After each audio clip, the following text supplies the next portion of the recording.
Научная сенсация. На островах Котельный и Столбовой палеонтологи и археологи из Якутска сделали несколько уникальных открытий и обнаружили интересные артефакты, предположительно обработанные древним человеком. Участникам экспедиции удалось открыть палеолитические стоянки древних людей и обнаружить останки мамонта. Для дальнейшего изучения находки были доставлены в Якутск. Об этом стало известно на пресс-конференции по итогам экспедиции на Новосибирские острова. Осмотрев, мы уже находили там части скелета, там позвонки, там ребра, и начали там, так и мы нашли вот этого мамонта, которого в последующем, предположили, что его добыли древние люди.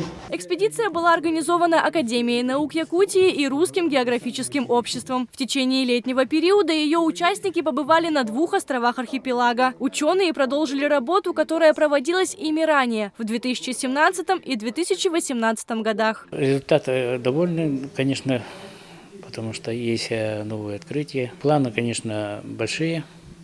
Если маленькие планы, то и результат может быть и нету, или маленькие. В исследовании приняли участие более 30 ученых из Якутска, Петербурга, Красноярска и Краснодара, а также документалисты из Москвы. Всего за 3 года было проведено 4 комплексных экспедиции на 10 локациях.